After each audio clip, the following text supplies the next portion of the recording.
పరిశుద్ధ గ్రంథంలో నుండి పరమగీతం గ్రంథం 2వ అధ్యాయము 3వ వచనాన్ని చదువుకుందాం.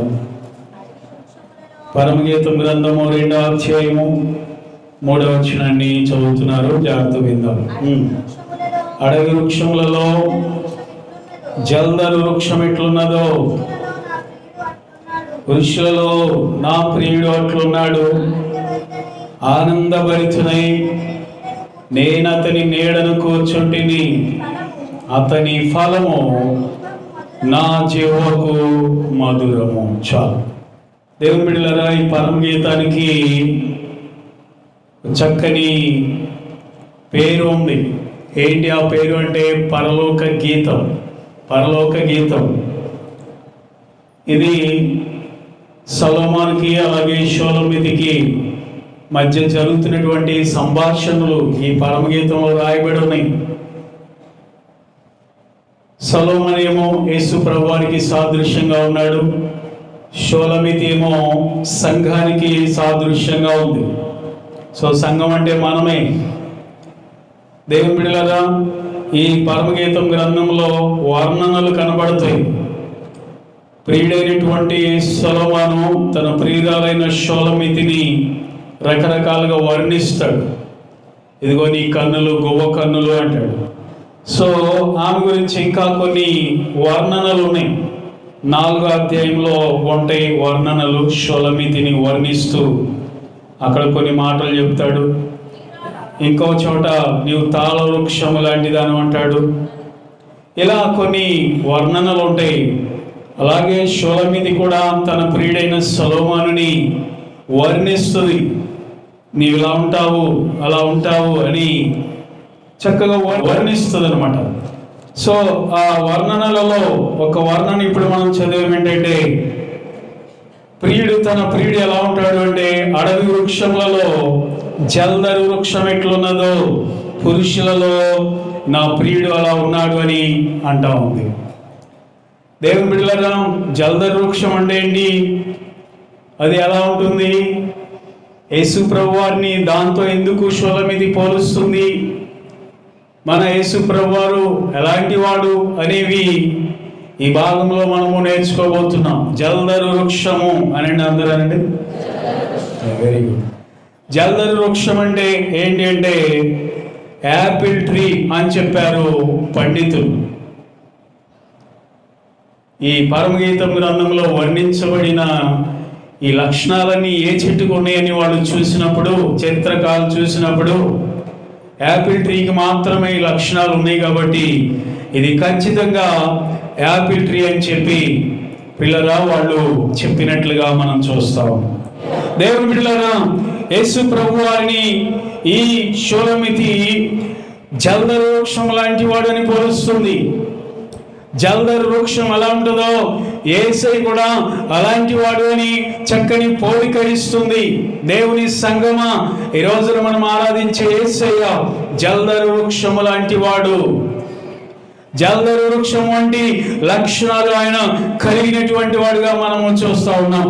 మొదటి లక్షణం ఏంటి అంటే, యేసు ప్రభు వారు ప్రత్యేకమైన వాడు. మన ప్రియుడైన యేసయ్య ప్రత్యేకమైనటువంటి వాడు. చెప్పండి, ఎవరండి ఆయన? ప్రత్యేకమైనటువంటి వాడు. ఎందుకంటే ఇక్కడ మనం చూస్తున్నాం కదా, మిగిలినవేమో అడవి చెట్లు, కానీ ఆ అడవి చెట్ల మధ్యలో ఒకే ఒక చక్కని అందమైన సుందరమైనటువంటి వృక్షం ఉంది.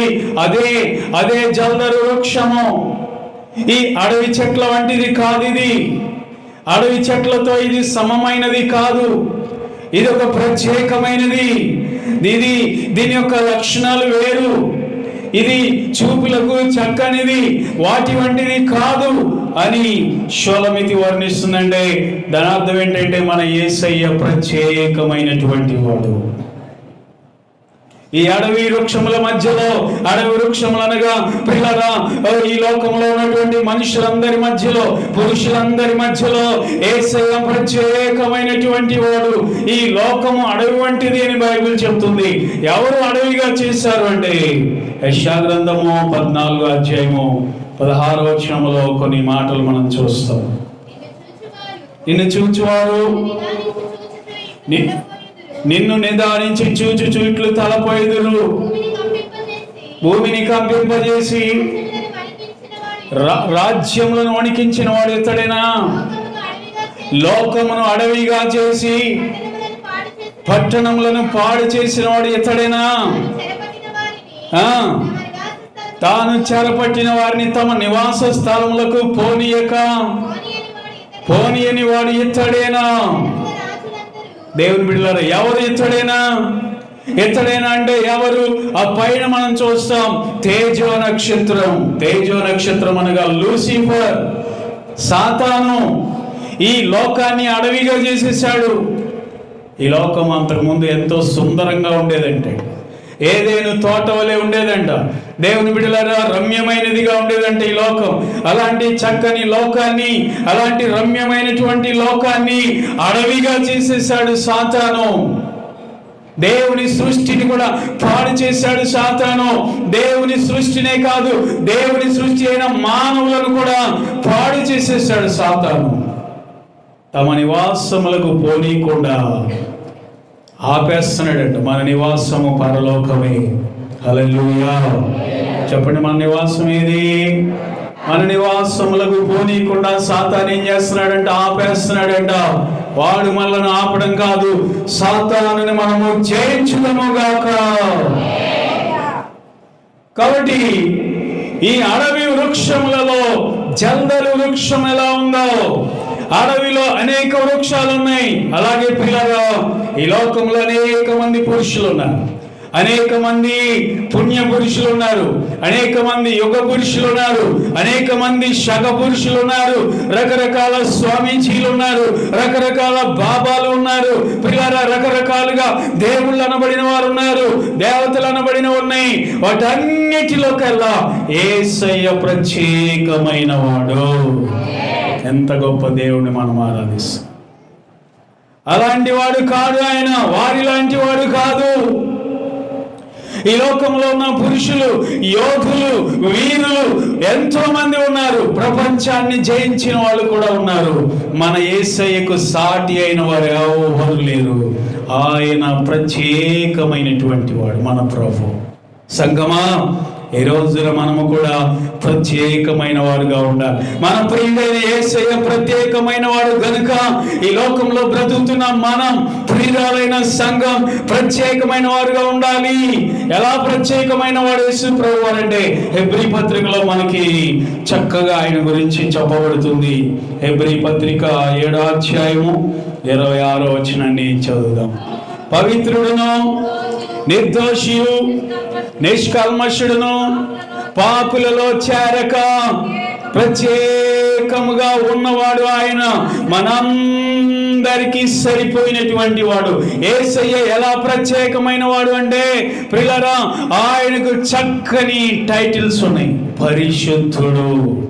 దేవుని బిడ్డలారా, యేసు ప్రభులో ఉన్న క్వాలిటీస్ ఏంటంటే, మిగిలిన వారికి ఆయనకు ఉన్న తేడా ఏంటి అంటే, ఎందుకు ఆయన ప్రత్యేకమైన వాడు అంటే ఆయన పరిశుద్ధుడు. ప్రియులారా, ఆయన వంటి పరిశుద్ధుడి లోకంలో ఎవరు లేరు. ఇంకా చెప్పాలి ఏంటంటే ఆయన ఎలాంటి వాడంట? నిర్దోషి, ఏ దోషము లేనటువంటి వాడు. ప్రియులారా, నిష్కల్మషుడు, కల్మషము లేనటువంటి వాడు. ఆయనలో ఎంత మాత్రము కల్మషము లేదు. స్తోత్రం చెప్పోసారి గట్టిగా హల్లెలూయా. దేవుని బిడ్డలారా, ఈ లోకంలో ఎందు వెతికినా, ఎక్కడ తిరిగినా ఆయన లాంటి పరిశుద్ధుడు ఈ భూమి మీద ఎవరు లేరు. అందుకని ఆయన ప్రత్యేకమైనటువంటి వాడు. అడవి వృక్షముల వంటి వాడు కాదు, అడవి చెట్ల వంటి వాడు కాదు. ఆయన పరిశుద్ధుడు, ఆయన నిర్దోషి, ఏ దోషము లేనటువంటి వాడు. ప్రియులారా, నిష్కల్మషుడు, కల్మషము ఏ మాత్రమో లేనివాడు. ఆయన చూపులో కల్మషం లేదు, ఆయన నోటి మాటలో కల్మషం లేదు, ఆయన మనసులో కల్మషం లేదు, ఆయన క్రియలలో, ఆయన నడవడికలో కూడా కల్మషము లేదు. దేవుని సంఘమా, ప్రియురాలైన సంఘమా, మనం ఎలా ఉంటున్నామో సరే ఆలోచించే. ఆమేన్, హల్లెలూయా. చెప్దాం గట్టిగా హల్లెలూయా. ఈ రోజున మన ప్రియుడైన యేసయ్య జల్దరు వృక్షమును పోలినటువంటి వాడు. ఆ వృక్షము మిగిలిన వృక్షములలోకెల్లా ప్రత్యేకమైనది. యాపిల్ ట్రీ అనేది, యాపిల్ చెట్టు అనేది చాలా ప్రత్యేకమైనది. అంటే యాపిల్ ఎలా ఉంటాయి, చక్కగా రౌండ్గా రండి, అందరూ కోరుకుంటారు. ఎందుకంటే ఇది అన్ని కాలాల్లోనూ ఉంటుంది, ఒక కాలంలో కాదు, అన్ని కాలాల్లో దొరుకుతుంది. ఈ రోజున ప్రపంచంలో ఎక్కువ మంది ఇష్టపడేది కూడా ఎవరయ్యా అంటే మన ప్రభువైన యేసయ్యను మాత్రమే. ఆమేన్, హల్లెలూయా. ఆయన అందరిలాంటి వాడు కాదు. ఆయన పరిశుద్ధుడు, ఆయన నిర్దోషి, నిష్కల్మషుడు. ప్రియులారా, ఇంకా రాయబడింది కదా, పాపులలో చేరక ప్రత్యేకంగా ఉన్నటువంటి వాడు మన యేసయ్య. ఆయనలో పాపం ఎంత మాత్రము లేదు. ఆయన పాపులలో చేరిన వాడు కాదు. పాపుల మధ్యలో సిలువేశారు, ఇతను కూడా పాపి అనుకుంటారు. దొంగల మధ్యలో సిలువేశారు, ఈయన కూడా దొంగ అనుకోవాలని. నేరస్తుల మధ్యలో యేసయ్యని సిలువ వేశారు, యేసు ప్రభు కూడా నేరస్తుడని అందరూ అనుకోవాలని. వాళ్ళు ఎన్ని ప్రయత్నాలు చేసినా ఆయన నేరస్తుడు కాదు. ఆయన మనిషిగా ఈ లోకంలో జీవిస్తున్న దినాల్లో, సంచరిస్తున్న దినాల్లో ఛాలెంజ్ చేసి అడిగాడు తనను వెంబడిస్తున్న వారిని, నాలో పాపం ఉన్నదని మీలో ఎవడు స్థాపిస్తాడో రండి అన్నాడు, చూపించండి అన్నాడు. ఎందుకంటే పని కట్టుకుని ఎదుగుతున్నారు, ఆయనలో పాపం చూపించాలి. మన వెనకాల ఎవరైనా తిరిగితే అడుగడుగులో పాపం కనపడుతుంది, కంటి చూపులో పాపం కనపడుతుంది, మన నడకలో పాపం కనపడుతుంది, మన నోటి మాటలో పాపం కనపడుతుంది. కానీ దేవుని బిడ్డలారా, మనం ఆరాధించే యేసయ్యలో నిలువెల్లా వెతికినా, బోధత్వముతో వెతికినా ఆయనలో అపవిత్రత లేదు. ఆయన పరిశుద్ధుడు. స్తోత్రం చెబుదామా గట్టిగా, హల్లెలూయా. కాబట్టి ఆయన ప్రత్యేకమైన వాడు. జల్దరు వృక్షం ఎలాగిన ప్రత్యేకమైందో యేసయ్య ఎలాగిన ప్రత్యేకమైన వాడు. సంఘమా, ఈ రోజున మనము కూడా ప్రత్యేకమైన వారు ఉండాలి. పాపులలో చేరకూడదు, పవిత్రులుగా ఉండాలి, నిర్దోషులుగా ఉండాలి, నిష్కల్మషులుగా ఉండాలి. ఏ పాపము లేని, ఏ మడత మచ్చ డాగు లేని వధువు సంఘముగా మనం ఉండాలని యేసయ్య కోరుకుంటా ఉన్నాడు. రెండవదిగా చూసినప్పుడు 2వ అధ్యాయం 3వ వచనం మళ్ళీ ఒకసారి చదువుదామండి. 2వ అధ్యాయము 3వ వచనం ఎట్లున్నదో, పురుషులలో నా ప్రియుడు అట్లున్నాడు, ఆనందభరితునై నేను అతని నీడను కూర్చుంటిని, అతని ఫలము నా జీవకు మధురము. పిల్లరా, ఈ జల్దరు వృక్షం యొక్క ఫలములు మధురమైనవిగా కనబడుతున్నాయి. ఇక్కడ వాటి ఫలాలు చాలా మధురంగా ఉంటాయి. డాక్టర్లు చెప్తారు రోజుకొకటి తినండి, రోజుకొక యాపిల్ పండు తినండి, డాక్టర్లకు దూరంగా ఉండండి అని చెప్తారు. డాక్టర్లే చెప్తారు, ఎందుకంటే అందులో అంత మంచి ఆరోగ్యం ఉంది. దానికంటే మించి ప్రియులారా, ఆ జల్దరు వృక్షం యొక్క ఫలములు చాలా మధురమైనవి, చాలా రుచికరమైనవి. అవి తినడానికి అందరూ కూడా ఇష్టపడతారు. అలాగే దేవుడు తన గ్రంథంలో రాయించాడు కదా, 119వ కీర్తన 103వ వచనాన్ని చదువుకుందామా? 119వ కీర్తన 103వ వచనం చదువుదాం. నీ వాక్యములు నా జీవకు ఎంతో మధురములు, అవి నా నోటికి తేనె కంటే తీపిగా ఉన్నవి. దేవుని వాక్యములు, జల్దరు వృక్షమైన ప్రభు యొక్క వాక్యములు ఎలాంటి ఏంటండి? మధురమైనవి, రుచికరమైనవి, తీయనైనవి. దేవుని మాట ఇంకో చోట రాయబడింది రుచికరమైనవని. దేవుని మాటలు ఎహెజ్కేలు గ్రంథం 3వ అధ్యాయం 3వ వచనం, నరపుత్రుడా, నేను ఇచ్చుచున్న ఈ గ్రంథమును ఆహారముగా తీసుకొని దానితో నీ కడుపు నింపుకొనమని నాతో సెలవుగా నేను దాన్ని భక్షించి తిని అది నా నోటికి తేనె వలె మధురముగా ఉండెను. అందరూ స్తోత్రం చెల్లిద్దామా? హల్లెలూయా. దేవుని వాక్యాలు ఎలాంటి అంటండి? తేనె వలె మధురంగా ఉంటాయంట. 19వ కీర్తనలో అయితే అంటాడు, తేనె కంటెనో జుంటె తేనె దారల కంటే కూడా అది మధురమైంది. దేవునికి మహిమ కలుగును గాక. అలాగే దేవుని వాక్యము కూడా ప్రియులారా తేనె వలె మధురమైంది అంటున్నాడు యెహెజ్కేలు. అలాగే 19వ కీర్తనలో భక్తుడు అంటున్నాడు కదా, తేనె కంటే మధురమైనది. కనుక దేవుని బిడ్డలారా ఆ వాక్యాన్ని చదవాలి, వాక్యాన్ని వింటూ ఉండాలి. మధురమైన వాక్యము మన శరీరాలకు బలం ఇస్తుంది, ఆరోగ్యం ఇస్తుంది. ఏదండి? దేవుని వాక్యం. ప్రతిరోజు దేవుని వాక్యాన్ని మనము చదువుదాముగాక. హల్లెలూయా. యవనస్తులారా బైబిల్ చదవండి, పెద్దలారా బైబిల్ చదవండి, వాక్యం చదవండి. ఆ వాక్యము మధురమైంది, అది రుచికరమైంది. ఆ రుచిని మీరు అనుభవించాలి, ఆ రుచిని మీరు తెలుసుకోవాలి. దేవుని వాక్యం అనే రుచి ద్వారా మీకు ఆరోగ్యం, బలం అనేది కలుగుతుంది. ప్రతి దినము మీరు బైబిల్ చదివేవారుగా ఉందరుగాక. కొందరికి దేవుని మాటలు రుచి కాదు, కొందరికి వాక్యము రుచిగా ఉండదు. కొంతమందికి ప్రియులారా పాపం అనేది రుచిగా ఉంటుంది, కొంతమందికి వ్యభిచారం అనేది రుచిగా ఉంటుంది, కొంతమందికి దొంగతనం అనేది రుచిగా ఉంటుంది. ఆ రుచి కాదు. జ్ఞాని అయిన సొలొమోను అంటాడు, చాటున తినిన భోజనము రుచి అంట. చదువుతారు, అది సందర్భం వచ్చింది కదా. సామెతల గ్రంథం 9వ అధ్యాయము 17వ వచనం చూడండి, 18వ అధ్యాయము 8వ వచనం చూడండి, అలాగే 23వ అధ్యాయము 31వ వచనాన్ని కూడా చదువుదాం. వచ్చుడ చూచి అమ్మా దొంగిలించిన నీళ్లు తీపి, చాటున తినిన భోజనము ఏముంటదంట? రుచి ఉంటదంట. దేవుని బిడ్డలారా దొంగిలించిన నీళ్ళేమో తీయగా ఉంటాయంట. ఇంట్లో నీళ్లు తీయగా ఉండవు, ఇంట్లో భోజనం రుచిగా ఉండదు. ఎక్కడైతే చాటున తింటామో ఆ భోజనము రుచి అని బైబిల్ చెబుతుంది. దేవుని బిడ్డలారా దాని అర్థం ఏంటంటే నీవు చేసే పాపము నీకు రుచిగా కనబడుతుంది, నీ దొంగతనం నీకు రుచిగా కనబడుతుంది, నీ వ్యభిచారం నీకు రుచిగా కనబడుతుంది, నువ్వు చేసే మోసపు పనులు నీకు రుచిగా కనబడతాయి. ఆ రుచి కాదు. ఈ రోజున దేవుని వాక్యం అనే రుచి మనము కలిగి ఉండాలి. కనుక దేవుని బిడ్డలారా ఏది నీకు రుచి, ఇంకా రుచులేంటి? జ్ఞాని అయిన సొలొమోను చెప్తున్నా. ఆ రిఫరెన్స్లు కూడా చదవండి.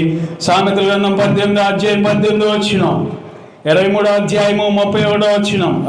ఈ కొండగాని మాటలు రుచిగల భోజ్యములు. భోజ్యం అంటే భోజనం, రుచిగల భోజనాలు అంట. కొండగాళ్ళ మాటలు వినమాకండి. వాళ్ళ మాటలు మీకు చాలా టేస్ట్గా ఉంటాయి, ఆ తర్వాత మీ జీవితాలను పాడు చేస్తాయి. కొండాలు చెప్పేవాళ్ళు, ఆ ఇంటికి తిరిగి కొండాలు చెప్పేవాళ్ళు ఉంటారు. ఆ ఇంట్లో ఈ ఇంట్లో ఇక్కడ మాటలు అక్కడ, అక్కడ మాటలు ఇక్కడ.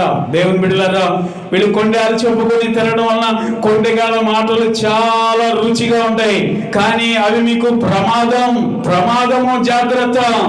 ఎలాంటి రుచులు కాదు మనం కలిగి ఉండాల్సింది. తర్వాత మరొకటి అంటాడు 23వ అధ్యాయం 31వ వచనంలో, మా ద్రాక్షరసం మిక్కిలి ఎర్రబడగను, గిన్నెలో తళతళలాడుచుండగను,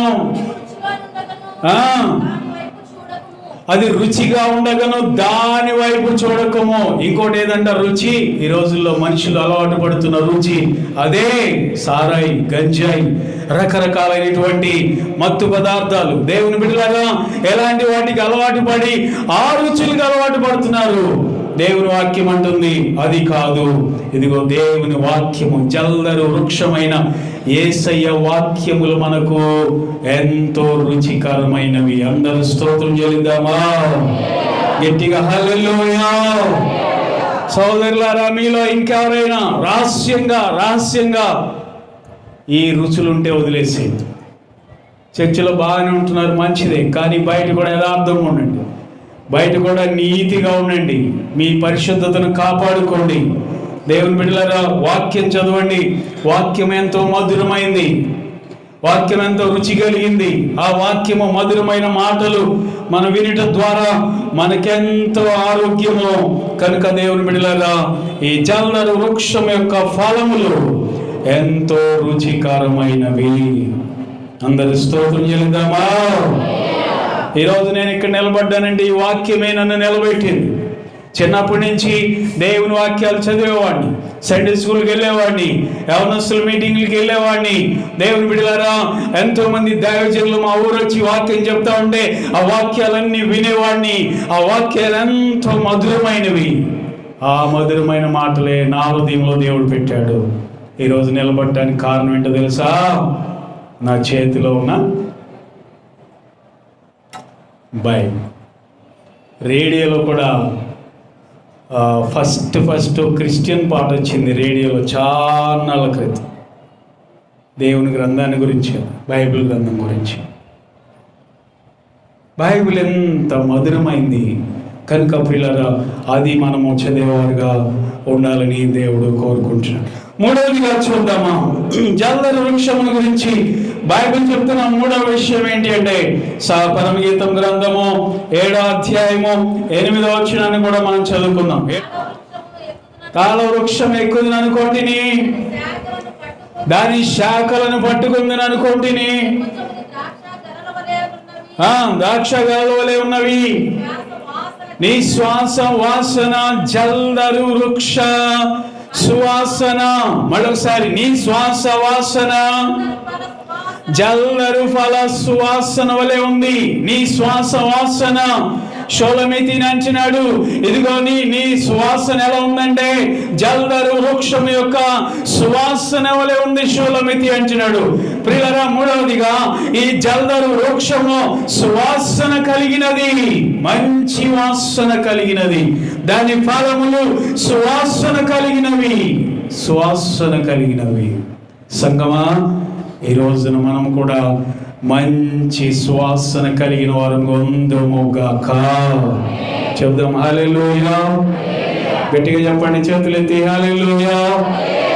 ఆ వృక్ష ఫలములంట, అది వాసన చూస్తే ఎక్కడ లేని చక్కని వాసన. ఆ చెట్టు దగ్గర కూడా అలాంటి మంచి వాసన అనేది ఉంటుంది. ఈ రోజున నువ్వు లోకానికి ఎలా ఉన్నావు? సంగమా, యవనస్తురాలా, నీ కుటుంబానికి ఎలా ఉన్నావు? సువాసనగా ఉన్నావా? కంపు కొట్టే వ్యక్తిగా ఉన్నావా? కాలేజీలో యవనస్తుల మధ్యలో ఒక మంచి సువాసనగా ఉన్నావా? నీ ఉద్యోగంలో ఒక మంచి సువాసన వచ్చే వ్యక్తిగా ఉన్నావా? సువాసన అంటే అది ఇది కొట్టుకుని వెళ్ళమని కాదు సుమా. రకరకాల టీవీలో చూపిస్తున్నారు కదండి, రకరకాల సెంట్లు, పెర్ఫ్యూమ్స్. కానీ దేవుని బిడ్డ, ఈ జల్దరు యొక్క వృక్షము సువాసన వచ్చినట్లుగా సంఘమైన మనము కూడా ఈ లోకానికి సువాసనగా ఉండాలి. అపోస్తలుడైన పౌలు అంటాడు కదా, కొరింథీ పత్రిక చూడండి, కొరింథీ పత్రిక 2వ కొరింథీ పత్రిక 2వ అధ్యాయం 14-15 వచనాలు చదువుకున్నారు. ప్రతి స్థలమందును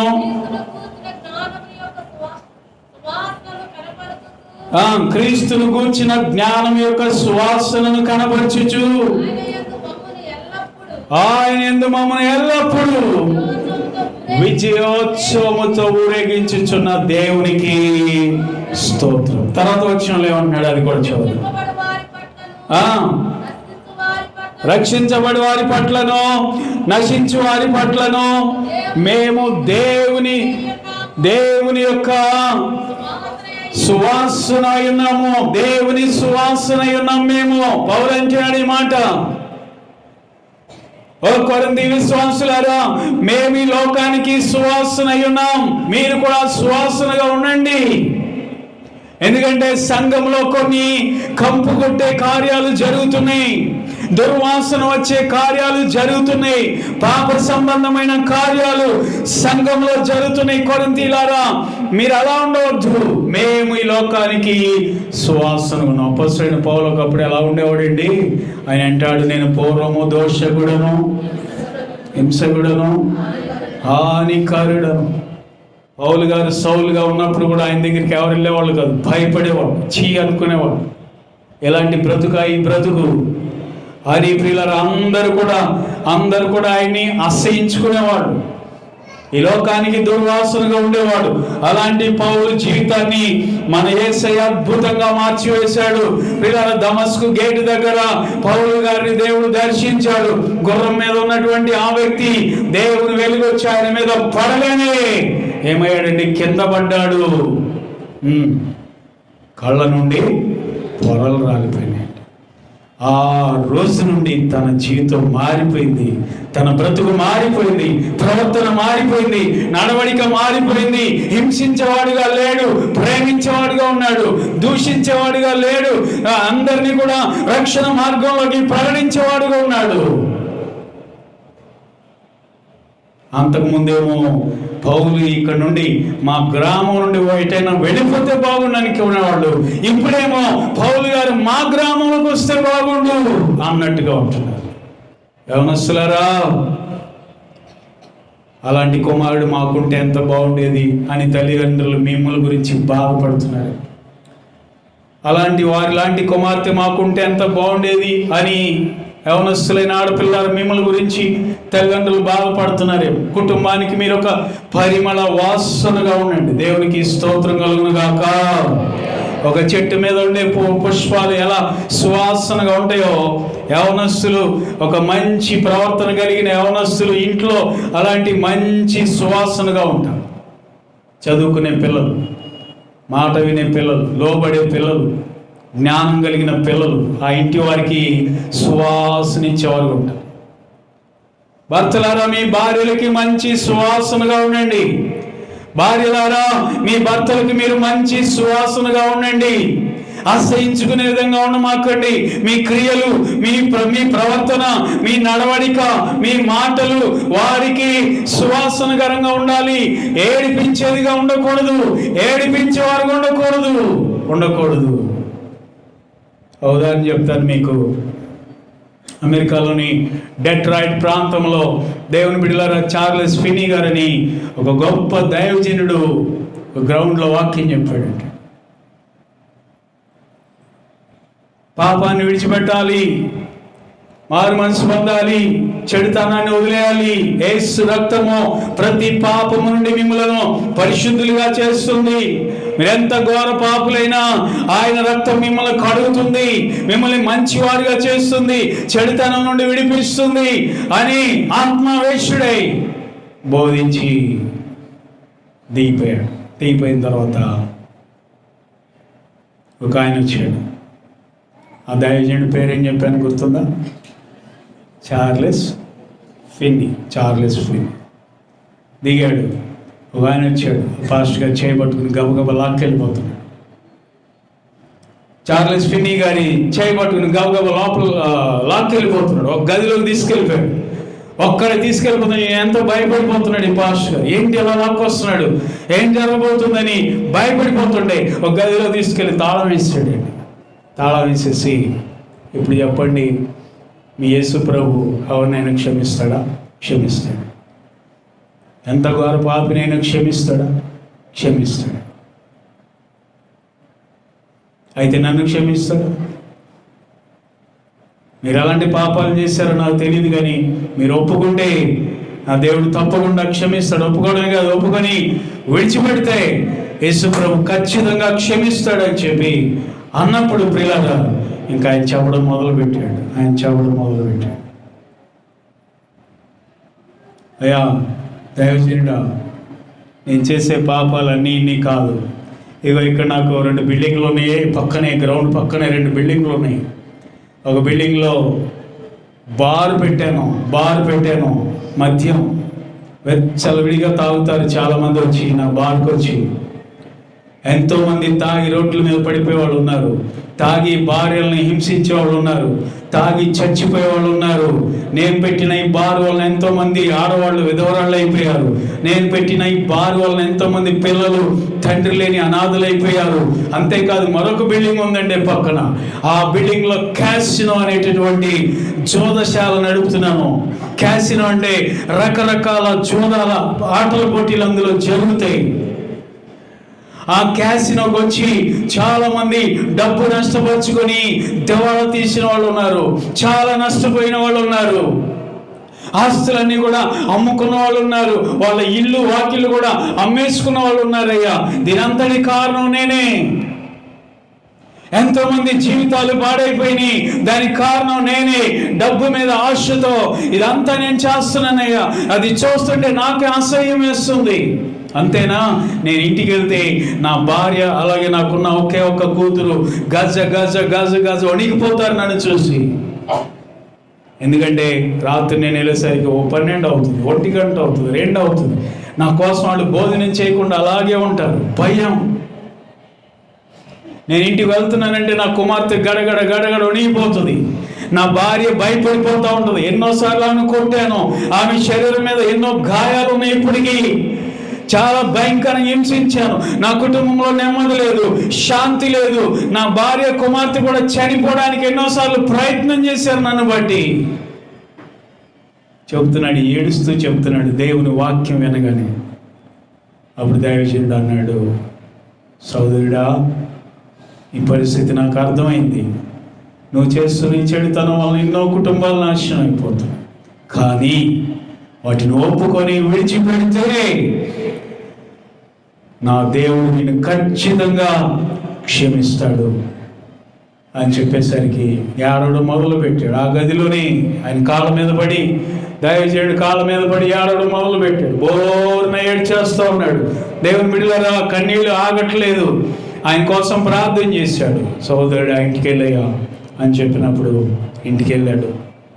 రాత్రి 11 అయింది. భార్య బిడ్డలు ఎదురు చూస్తున్నారు. రాగానే ఎప్పటిలాగానే ఆ పిల్ల తలంచాటుకు వెళ్ళిపోయింది భయంతో. భార్య కూడా గడగడ వణుకుతూ చూస్తుంది, మళ్ళీ ఈరోజు నన్ను దేంతో కొట్టబోతున్నాడు అని. వెళ్ళి డైనింగ్ టేబుల్ దగ్గర కూర్చున్నాడు. భార్యను పిలిచాడు, కుమార్తెను పిలిచాడు, రండి నాకు భోజనం వడ్డించాడు. మీరు కూడా పెట్టుకోండి నా ఎదురుగా. ఆశ్చర్యపోయింది.